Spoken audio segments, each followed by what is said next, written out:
Hello and welcome back to Well That Aged Well. And this week we're going to do another two-parter.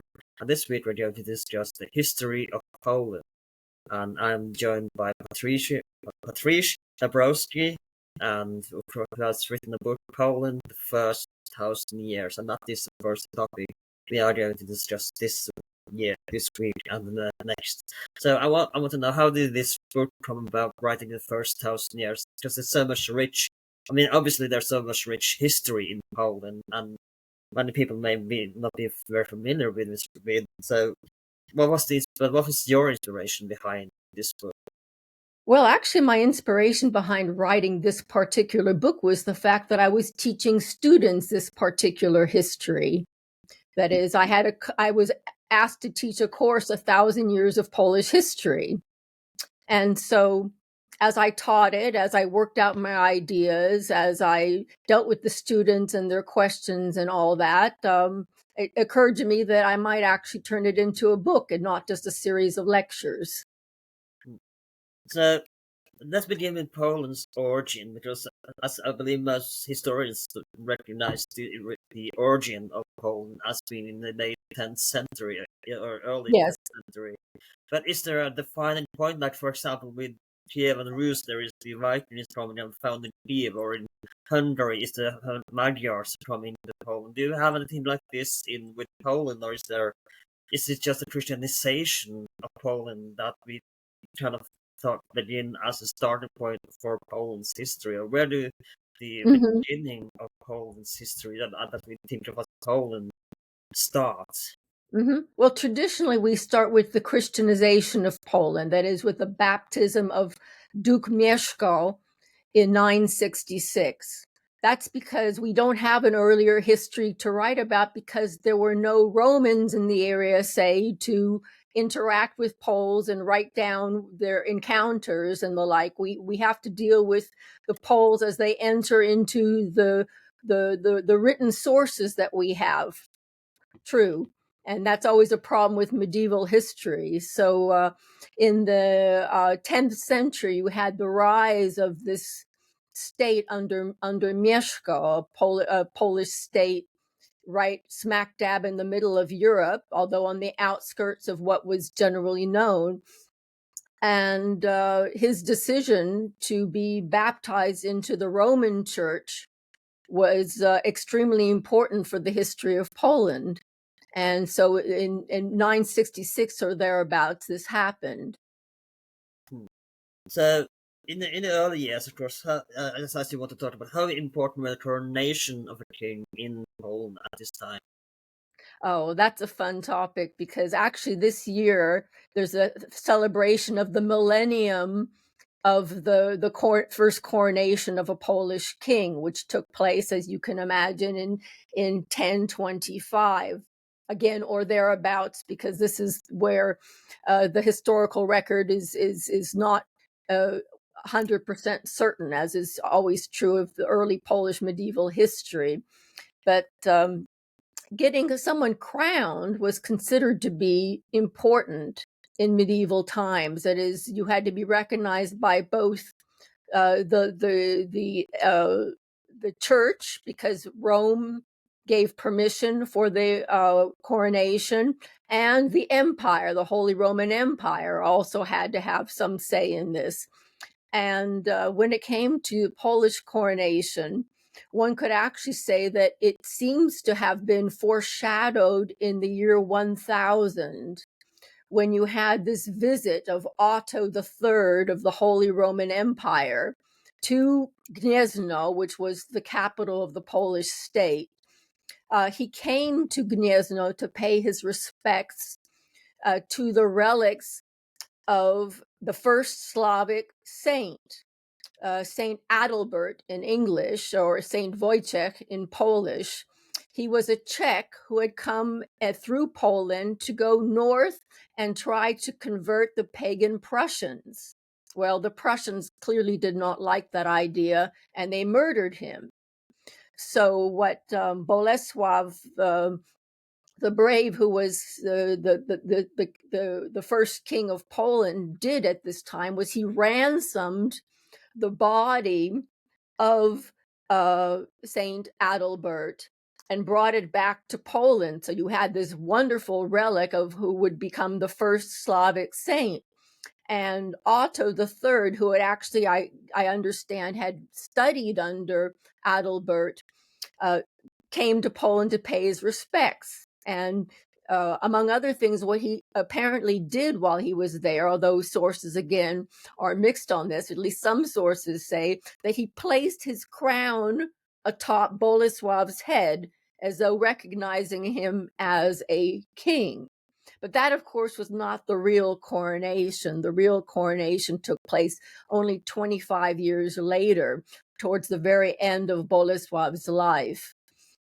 So, how quickly did the Christianization of Poland go? I mean, we talked about this on the podcast before, of course, that how generally it was a slow process with Christianization of the population. So, how quickly Oh, of did course. the Christianization, when was it considered a fully Christian country, as we think of in so more or less a modern sense? When did this Mm-hmm. go?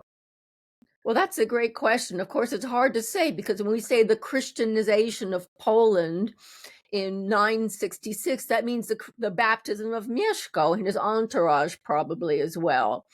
And that, of course, was just a very tiny upper layer of society. And the process of baptizing, converting pagan Poles had to take some time.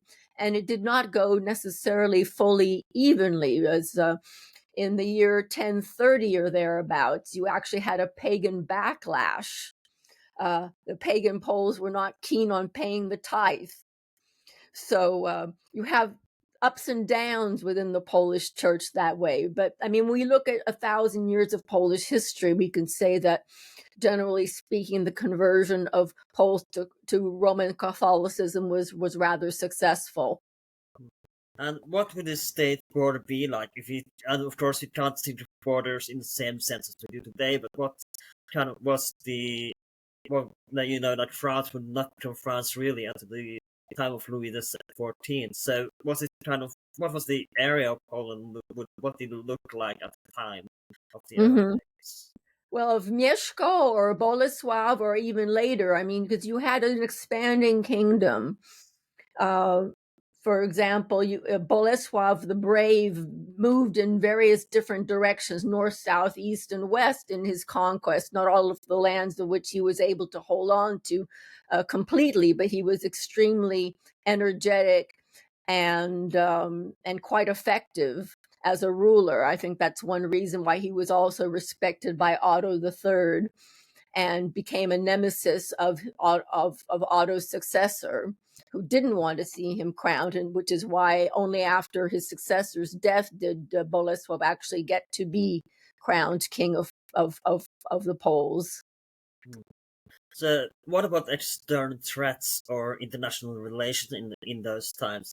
Because there was Kiev and Rus, Hungary started to develop as well, and of course like you said, the Holy Roman Empire. So, did they manage international relations? Was it a smooth ride? And how did international threats take? What did they take international threats into consideration?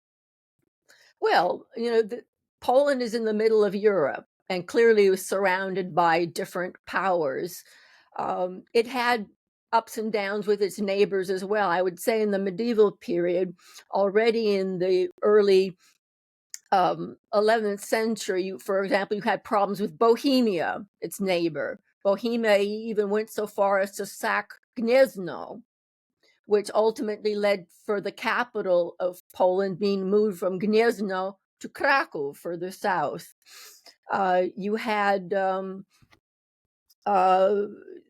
another set of issues related, well, not so much foreign interference, but foreign patterns being emulated. That is, if you know anything about Kiev and Rus, you know that the region was subdivided among the princes, right?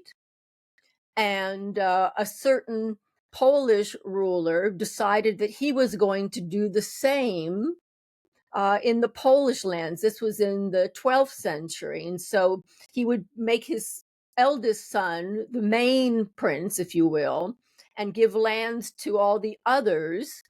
And then hopefully the way the situation was supposed to go is that when the eldest son died, the next eldest son would move into that place, and they would keep rotating and keep control of everything. Well, things did not work out quite so smoothly in that regard. And you also had in the early medieval times the Mongol threat Yeah. come to Europe. In 1241, you have this onslaught of the Mongols, and of course, that was quite devastating for the Polish lands. So how fearful were the Poles of the Mongols when they came in the 12th century to, you know, the weather worries them because the Hungary was quite easy to capture because it was so flat, obviously, but you had, but also when they took Kiev and Rus as well, what was the fears of Poland that they would sooner or later come and take their land as well? Well, I mean, they came really in a big onslaught that way in the year 1241. So I don't know how much there was anticipation of this or not. What I can say is, of course, Poles tried to put up resistance, tried to defend themselves. Um, for example, there was a great battle at the town of Legnica, which unfortunately was lost by the Poles before the Mongols headed south to Hungary. They also devastated Krakow, and that's an event that's commemorated to this day in Krakow, actually. If you've ever been to the city, I don't know if you have, Yeah. on the hour from the St. Mary's Basilica, they play what is called the Haynau. It's a trumpeter playing a melody, and the melody is interrupted because, as legend would have it, the trumpeter was doing the same to alert the people to the Mongols coming, Wow. and his melody was interrupted by him being shot by a Mongol's arrow, so that melody breaks off every time. So they in Krakow, they traditionally commemorate this every hour on the hour. Mm. So of So course, clearly had some lasting impact on the yeah, country. yeah, and wow, I didn't know. That's amazing. But how? What about dynastic ambitions for the Poles? I mean, we talked, of course, about the Jadwigians and the Gralians a little bit later, but what about early Polish and dynastic ambitions? Well, it's hard to speak of dynastic ambitions. I mean, the one thing that Poles were trying to do in the early period was to keep the country together or get it back reunited after Bolesław the Wry-Mouthed divided it among his sons. I mean, there was a challenge. There was a time of state rebuilding, one might say. And this led up to the period of Władysław the Elbow High and his son Casimir, who would go down in history as Casimir the Great. So let's talk a little bit about why he became Casimir the Great and how he would get that famous nickname. Yeah, well, exactly. I mean, he's the only ruler of Poland ever to be given that sobriquet, so that is significant in itself. Well, he was a very astute diplomat. He managed to deal with all his neighbors in a very efficient manner, shoring up the contested borders of his country. He also expanded into the Ruthenian lands, into Rus, significantly, allowing himself to be called the heir of Ruthenia. This was in the 1340s. He's the one who established the first university in the Polish lands. This is only the second in this part of the world to the Prague University. It's before all the German ones. And he also established what we call the Corona Regni Polonia. That is, he sort of shored up the Polish kingdom as such, as something that was independent of any given ruler. Another thing he was famous for was throwing a rather big bash in Krakow for all kinds of the neighboring emperors, princes, and the like. And that took place in 1364, the same year that he established the university. So everything seemed to be on the rise under Casimir. Someone we have to talk about, of course, is the famous queen, or should I rather say Rex, as well.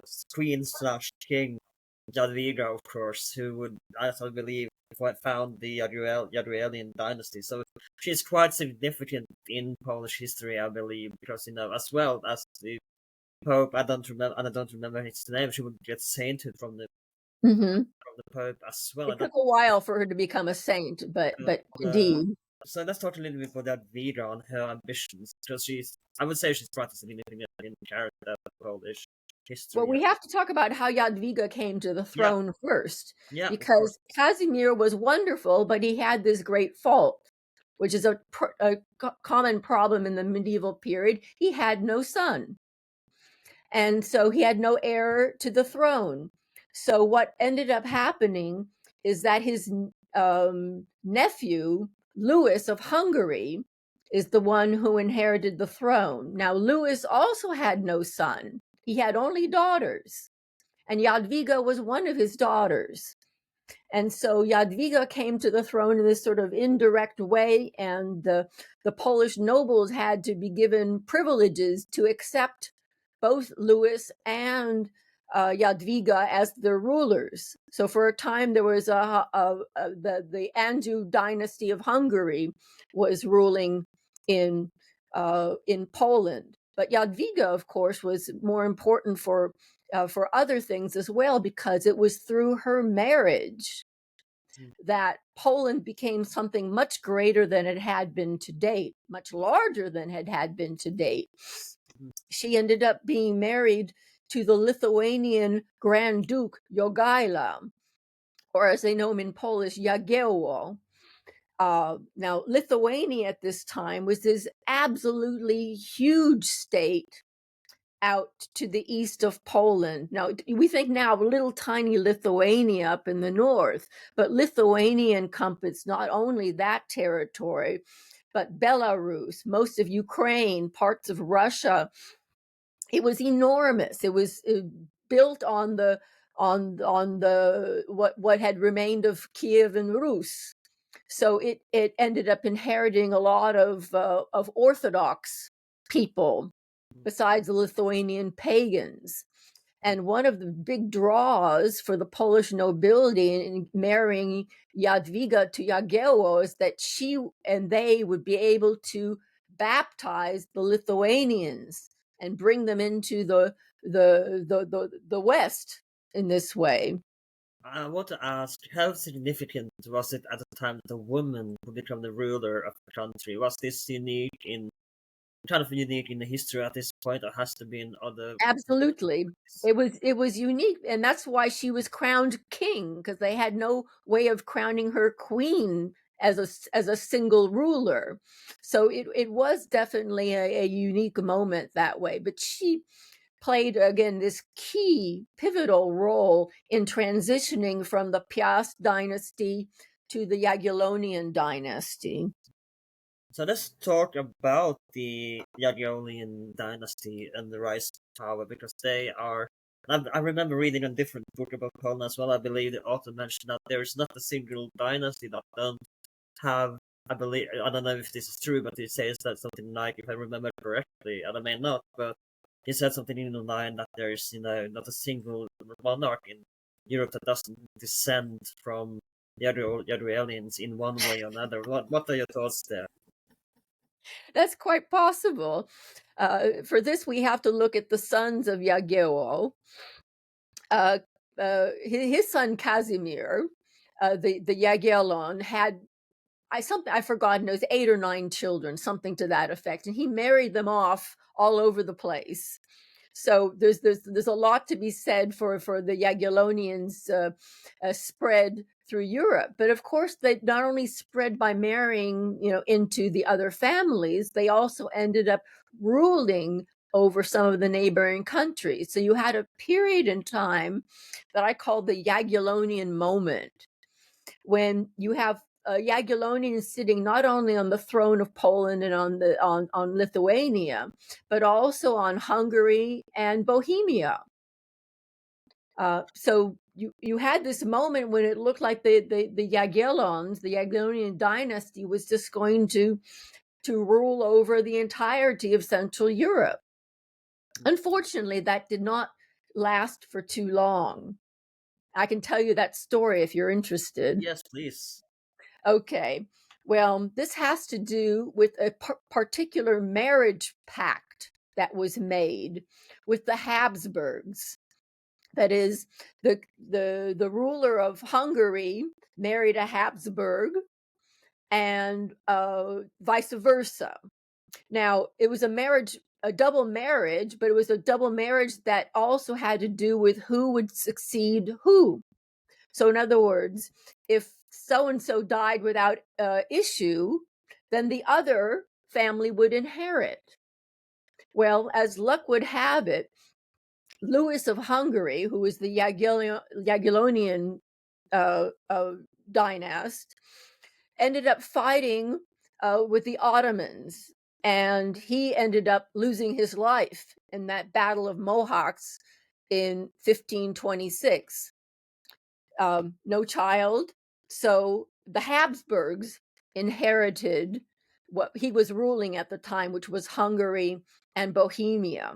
Just a And we little. all know the story from there on. I mean, that's the famous statement about the Habsburgs, that others fight wars, Yeah, you marry, right? yeah. You I was Austria going to marry. say it's interesting how most of the Habsburg lands were not won by conquest, so they inherited most of the. Exactly. So this is how that came to happen. So the Jagiellons lost out at the expense of the Habsburgs. So I think it's a kind of an interesting history. So let's talk a little bit about the significance of adding the Lithuanian provinces into the Polish realm. So, how, of course, we talked a little bit about this earlier, but what was the pronunciation?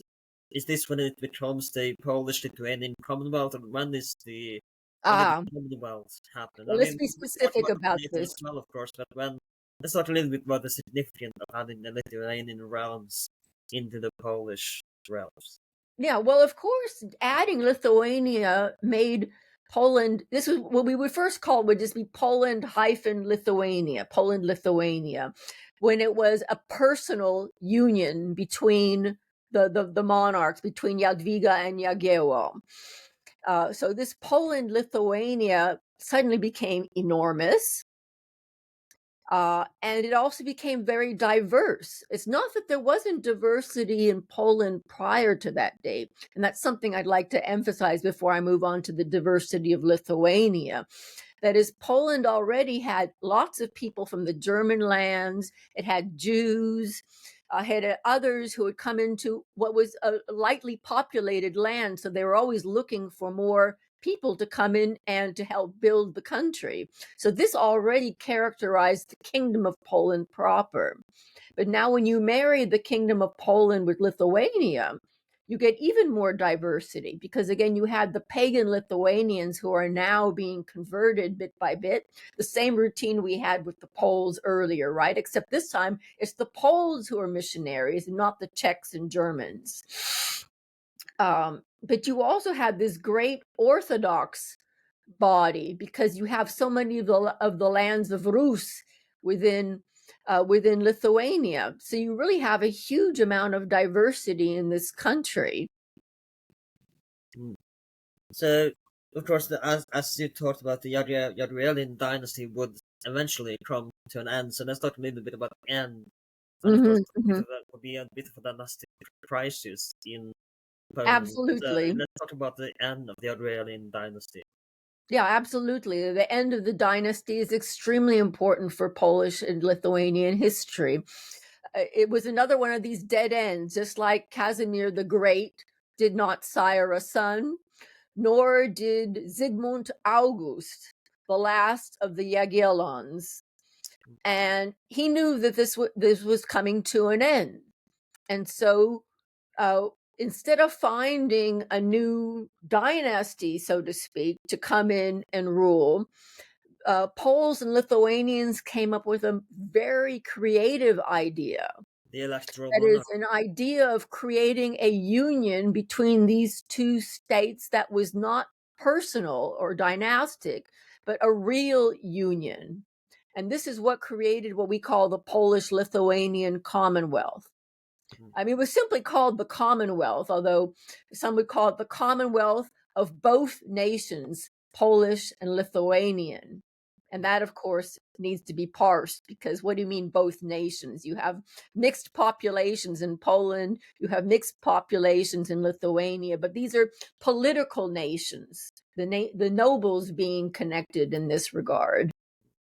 And what is even more fascinating is that they chose to have a electoral kingship, that you had to elect a king, and of course Ivan the Terrible later did not fancy, and so looked as a weakness. But Well, he wanted to become king, but he never got. They did not take him quite that seriously. maybe Well, fortunately, fortunately for Poland, Lithuania, for the Commonwealth for sure. But he was like anyone else in the area. They all wanted to compete for control over this enormous land. but it's So quite Polish creative elections were to really quite fun. it's quite creative to suddenly think. I mean, for electoral monarchies wasn't quite unique, but it's kind of impressive how they think that this is might actually turn out to be a good idea to have a electoral monarchy. So let's talk a little bit about how the electoral monarchy actually function, and how you would become a king of Poland and Lithuania as Hmm. opposed to a dynastic, line. How did the electoral Well, monarchy? there really was no sense of having a dynastic line unless one was lucky. I'll get to that in a minute. But the idea is that you could become elected king, and your successor would also have to become elected king. But how those elections took place is also a lot of fun. That is, the elections were done what they called viritim, that is, in person.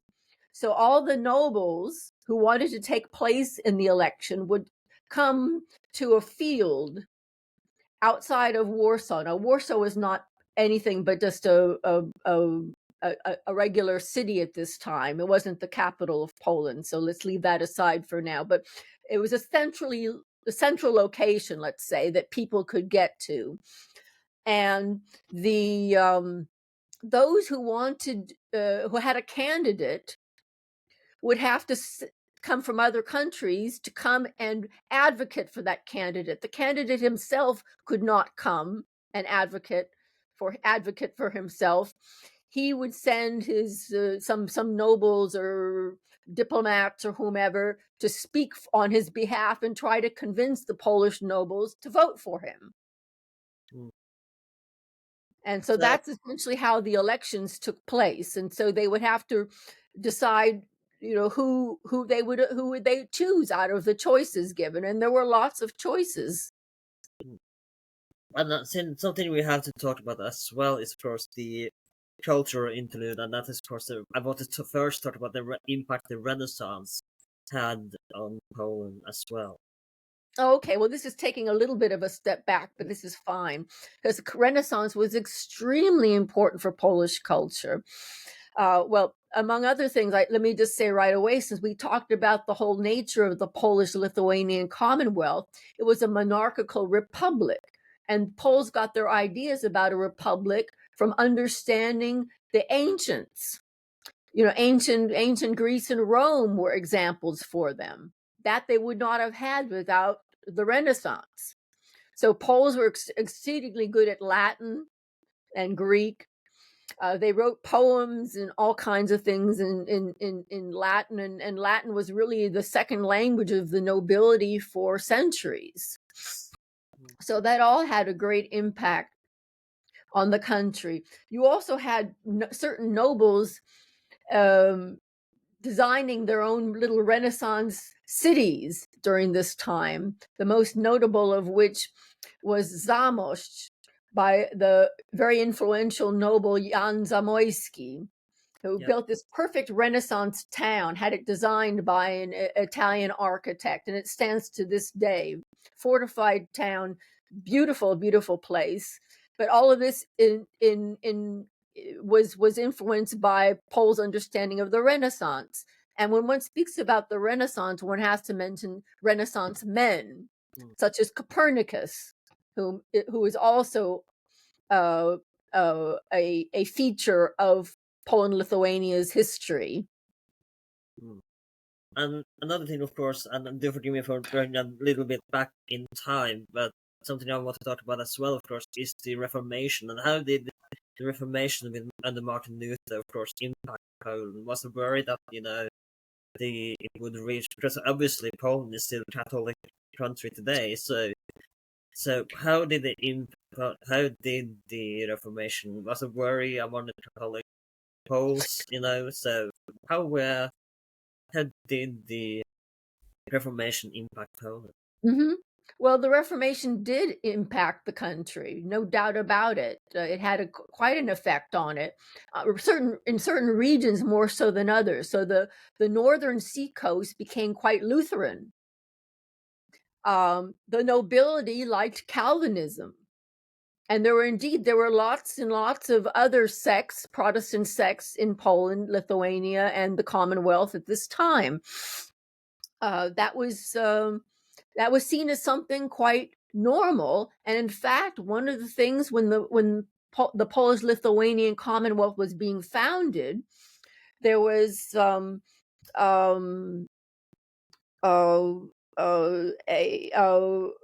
oh goodness, what do you call it now? In Warsaw, they had a confederation. That's what it was, a Confederation of Warsaw in 1573, which is essentially spoke of toleration of religions. Now, remember, this is a time in Europe when people are being killed for their faith. But in Poland, Lithuania, you have the nobles all agree we are going to tolerate each other. We've always been diverse. We've always had Catholics. We've had Orthodox. Now we have Protestants. So what? We're going to tolerate this. And so the Reformation, I mean, it didn't I mean, ever. it did end in the 30 Years' War, or began with the 30 Years' War, but that's another story. But Yeah. it wasn't all happy go road. Well, Poles were not as involved in that as other countries were, of course. I don't think we're going to end the part one soon, but I want to talk a little bit about Slavic identity at this time, and was there a Slav, because was there a Slavic identity at the time, or did it feel more like aligned with Western Europe, or did it feel like they were aligned more with the the rest of the Slavic countries in this time? That's a good question. Is Slavic identity? I don't know that there was any such thing as a Slavic identity at this time. I mean, in the Middle Ages, of course, there were the lines between the various Slavic languages still were quite blurred, and Poles and Czechs, for example, understood themselves perfectly well, and so on and so forth. At this time, not necessarily a Slavic identity, because of course you had Czechs being pulled into the orbit of the Holy Roman Empire, for example, right, which tended to be more of an enemy of the Commonwealth than otherwise. Russia, of course, was a completely different entity, which was Muscovy more than Russia at this point. Just having recently considered itself being Russia and aspiring to greatness that way. So I don't see anything about Slavic identity, at least not of shared Slavic identity. So another thing, of course, is you have the Livonian Wars, and of course Alvin the Terrible, as we mentioned earlier. And how was there a fair threat from Russia, or was there with the rise of Muscovy, was there a sense of fear from Russian threat of aggression, or how was the relations with Poland and, I would say, fairly newly created Muscovy and the rise Yeah. of Muscovy at this time? Mm-hmm. Well, Poland and Muscovy, that is the Commonwealth and Muscovy, were two extremely different states. Where on the one hand, you have the Commonwealth, which is this sort of decentralized, democratic leaning state, in Russia, you have centralization and autocracy characterizing the entity. So you have two completely different political cultures, absolutely. And there was a lot of fighting between Poland, between the Commonwealth and Muscovy. In So, fact, and what if under I interrupt you? What about the Republic of Novgorod? Was there any relations there? This was, kind of, I wouldn't say democratic, but since it was it was yeah, still, but it was put down essentially by Russia, by Muscovy. yeah, So I mean that there was an opportunity for Russians, so to say, to go in that kind of direction, but no, they didn't, did they? no, So you have someone like Stefan Batory. This is Istvan Batory, the second elected king of the Commonwealth, having 3 Moscow campaigns, very successful campaigns against Moscow, and that was one thing. And his successor, Zygmunt III from the Vasa dynasty, um, also had an extremely interesting interaction with Russia. That is, Poles actually occupied Moscow for 2 years mm, because of the whole confusion over the problems in Russia with their dynastic dilemma after Ivan the I'm Terrible in trouble, yeah. and the times of trouble. So in the times of trouble, Poland, the Poles and Lithuanians were getting involved. They were getting so involved that if you know anything about the saga of the false Dimitris, right? Yeah, The Dimitri having been the yeah. son who had been killed, but supposedly they found him. Well, they found, not only did they find this He false was crowned Dimitri. too, wasn't he? I'm sorry. He was crowned too, wasn't he? Yes, he was, and he was married to a Polish noblewoman, and was converted to Catholicism. Mm. So I mean, these were crazy, crazy times for Russia. Absolutely crazy times. And to do a later analogy, I think the cross of the false Dimitri that later, and we will of course get back to Catherine the Great in part 2, but when the false Peter came, it was an extra fair that he would, end up the same as the false Dimitri a few centuries later, because, there was this, they still remember the time when the false Dimitri would still had power. So when the false Peter the third tried to take power, it was the same fear that, the same would happen again under what happened under the false Dimitri, if I remember correctly. Well, that's possible. I mean, what I can tell you is that Russians to this day remember the Polish occupation of Moscow, because if you look at what they choose to celebrate, I mean, they used to celebrate the October Revolution, right? That's gone out of favor in Russia. What they do celebrate is the liberation of Moscow by the Russians, that is liberation from under a Polish occupation. Mm. So it's still out there. The history is not past, as it always, as one says. So then I want to end by talking about in the newly created Commonwealth, and we will talk, of course, more about the Commonwealth later on in the next week. But how, what about trade and, economics in the early Oh, years of as I know you want to talk about as well. So let's talk about end oh, this episode absolutely. about trade and how, the economy would, because like we talked about next week, of course, the Polish crown would be quite a popular crown to have. At it was quite an attractive crown. People would try to, again, we will come back to this later, but let's talk a little bit about economic and Hmm. prospects and trade in the early years of the Commonwealth. Yeah. Well, listen, the economy was flourishing in the Commonwealth, and this dated back, well, way back in history, because it was crisscrossed by trade routes. You had the east-west trade route going through the Polish lands that would bring things from the east into Western Europe. But what you had happen after the Peace of Torun in 1466, you had the Polish lands get stronger through the seaport of Gdańsk, or Danzig as it was known then. This facilitated, that is the fact that part of Prussia became part of Poland-Lithuania, meant that the river trade up through Gdańsk, or Danzig as was known then, became extremely important. They had already been shipping a lot of things like naval stores for centuries, but they also shipped grain, most importantly. So one of the things you have in this period is the Commonwealth being considered the granary of Europe. They're feeding the Dutch. They're feeding whomever in the West needs grain. So you have this enormous trade going through Gdańsk, which at that time was the biggest city in Poland, Lithuania. Something like 50,000 people lived there, which was probably twice as much as lived in Krakow at the time. Enormous amount of trade going that way.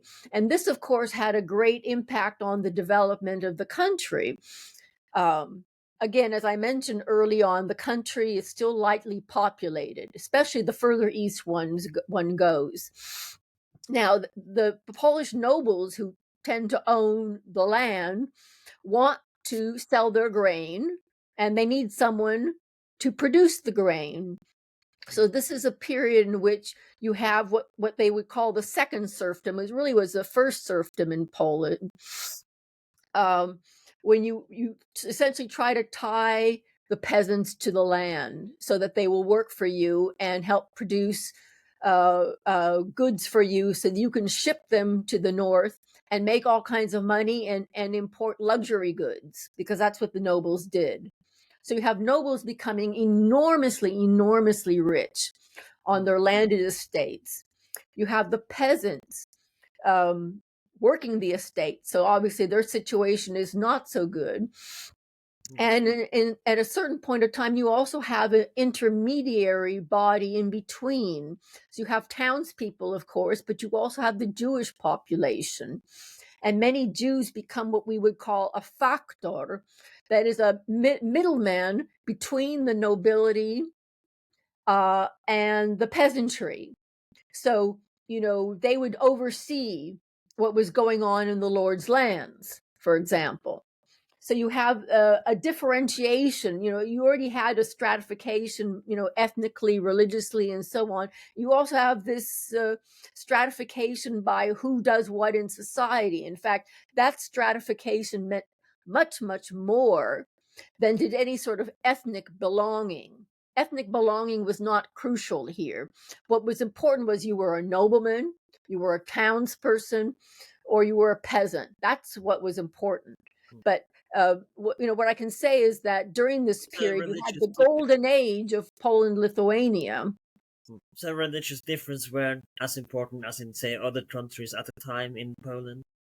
I'm sorry, I missed your question. Religious differences weren't as important in Poland as opposed to other countries at the time? No, I mean, you had mixed marriages all over the place.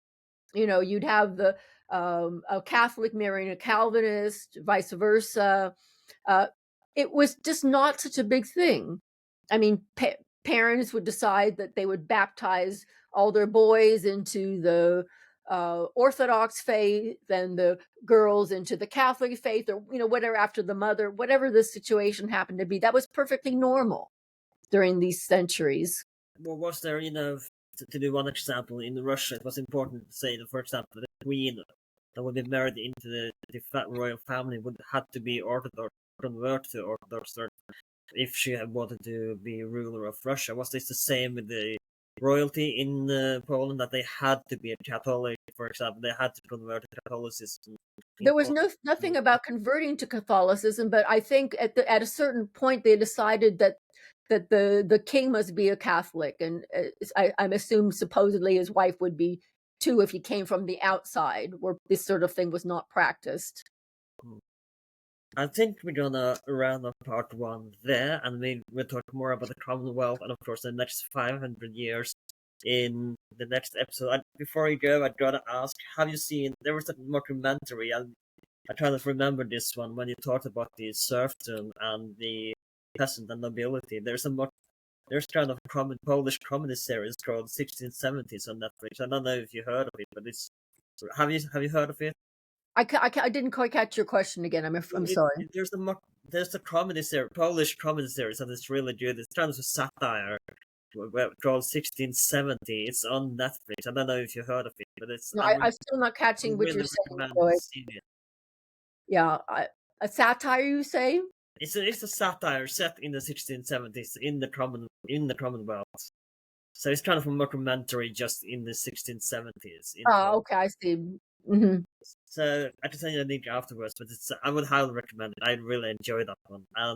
But before you go, of course, do you have anything you want to share? And of course, we only touched the tip of the iceberg of the first Oh, 500 years of Polish history. So if you cannot wait for part two, of course, I would recommend checking out the book. It's both available on audiobook and in paperback and ebook, I believe. So before you go, where can yes. people find the book? Are you available on social media if people have any further questions regarding Polish Um, history I'm or out there on things like Twitter X and Instagram and Facebook and whatever. I mean, there are ways of finding me, I believe.